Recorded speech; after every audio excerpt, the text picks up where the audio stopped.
Hello and welcome to Greg's Channel 1. I am Greg and this is Channel 1. Now, as you know, tonight is Backlash 2016. Now, this is going to be very interesting because these are my opinions on what's going to happen at Backlash tonight. We're probably going to get a pre-show match. We haven't got a clue what matches are going to be on the pre-show, so we'll forget about that. You've obviously then got the matches that are going to happen tonight. So let's start off with our first match of the night.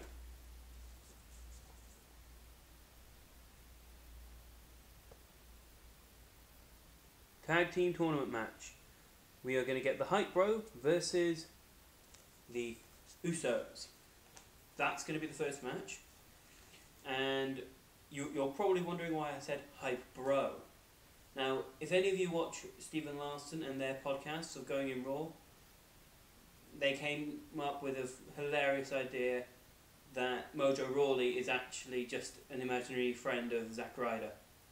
And so Zack Ryder's been winning tag matches on his own, which I thought was a brilliant thing.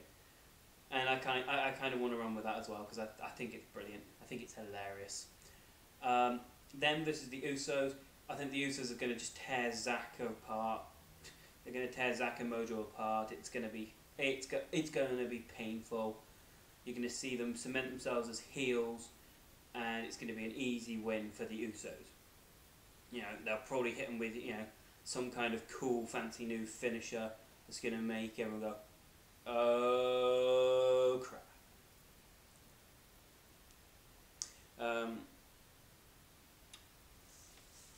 After that, I think we are going to get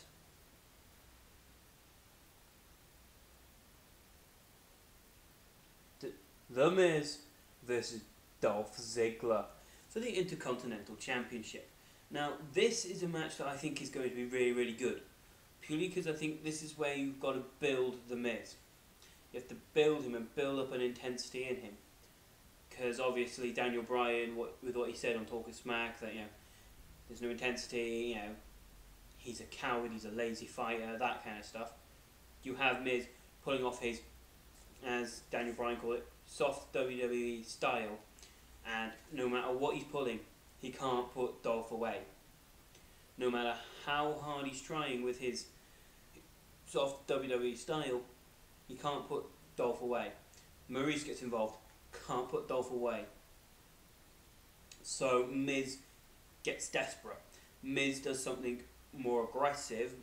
Probably, he does the skull crushing finale. What I would like to see is he does the skull crushing finale and then he pulls it back into a crossface, because that's more aggressive. That's him literally almost going, "I'm going to tear his head off," unless he taps. You have Dolph tap. He walks away still. And Miz walks away still champion.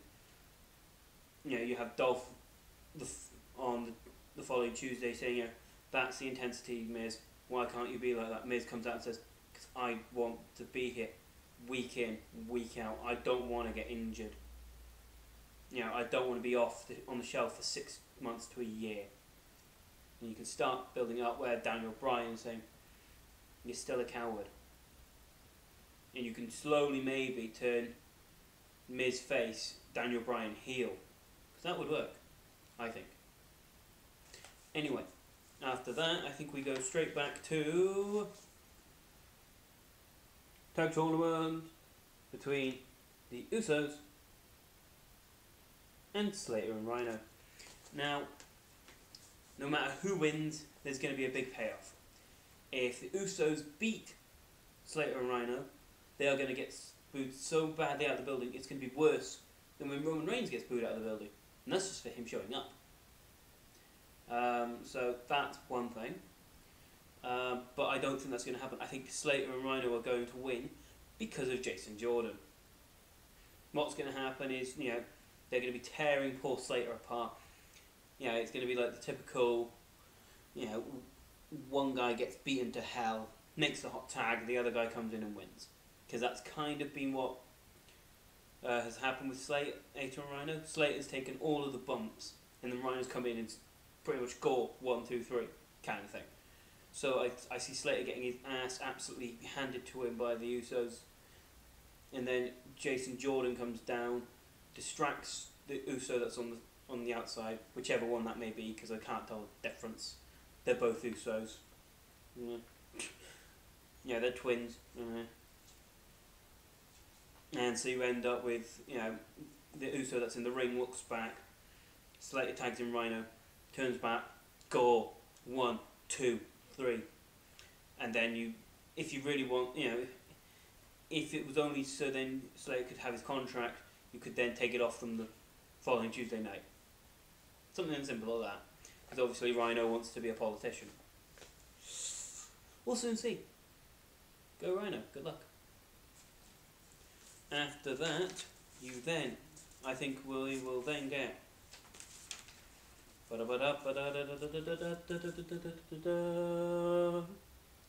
the Women's Championship 6-Pack Challenge, where we have Natalya, Naomi, Becky Lynch, Nikki Bella, Carmella, and Alexa Bliss. This match is going to be fantastic, and it's going to be a match that I would have ranked as the final match, but I don't think WWE are going to do that. They're going to have it in the build-up to the last 2 matches, which are obviously Bray and Orton and Dean versus AJ, which is a shame. But being one of the 3 marquee matches, it's going to be good. Elimination order. Now, I think Carmella's going to get rolled up very quickly. 1, 2, 3. Nikki Bella is going to pin her straight away, kind of thing. Carmella's going to lose her mind, get really annoyed. And as Nikki Bella's maybe, fighting Bliss, Carmella just comes in, because obviously she's eliminated, she can't be disqualified. So she just starts pounding on Nikki. Literally just brutalising Nikki. Rolls Nikki over for Alexa Bliss to pin. 1, 2, 3. So, Carmella's gone. Nikki Bella's gone. They can then brawl outside the ring and go and do their thing. Which then leaves Natalya, Naomi, Becky Lynch, Bliss. This is where you build Becky up. Becky knocks down Natalya, pins Natalya. She pins Naomi. You then got Bliss, Lynch. You build it up where Alexa Bliss looks like she might actually win. But then Becky pulls it back, does her fire! Boom! Then hits Bliss with the last kick, with the disarmer. 1, 2, 3. She taps out.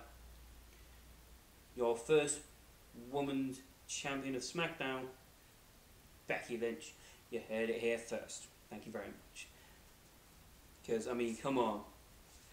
She's been pushed as an afterthought for so long. They need to start getting... This is why I was glad for the brand split, because SmackDown have been treating Becky Lynch really, really well. Just give her the title now. Just let her cap it off with a title win.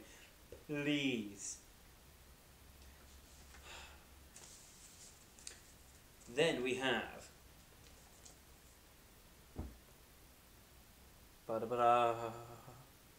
the Viper versus the Eater of Worlds. Randy Orton versus Bray Wyatt, man. I'm all mysterious, man.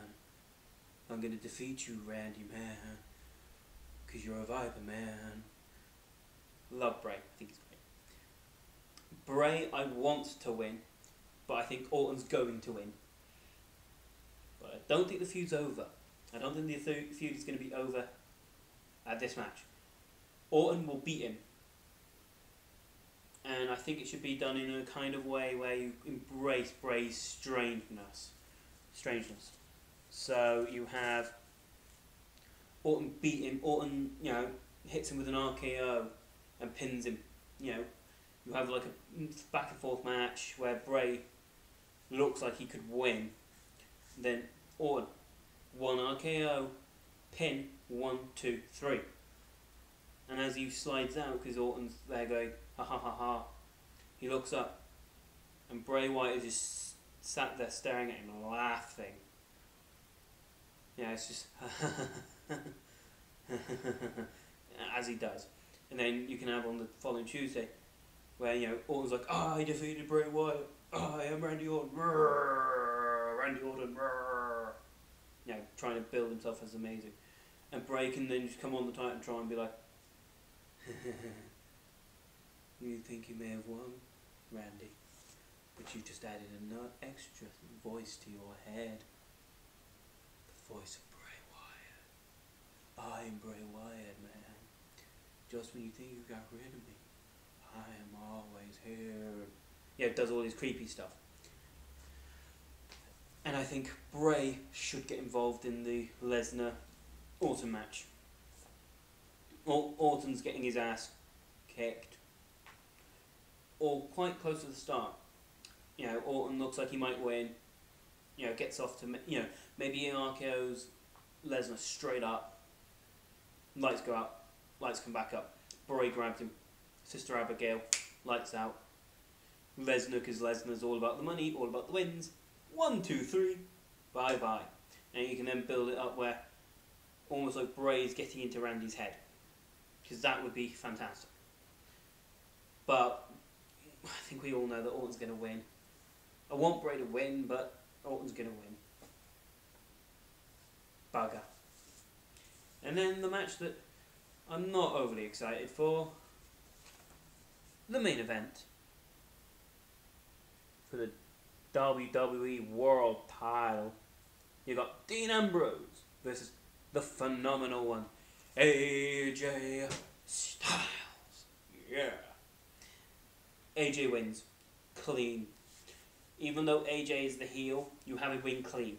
You have Dean, because obviously Dean's been very lax. He's been very very laid back. He's like, oh, I'm just Dean Ambrose, man. I come out with the title, man, and I'm just totally cool. You know, I'm just gonna say, hi, I'm Dean. I'm better than you. Yeah, man.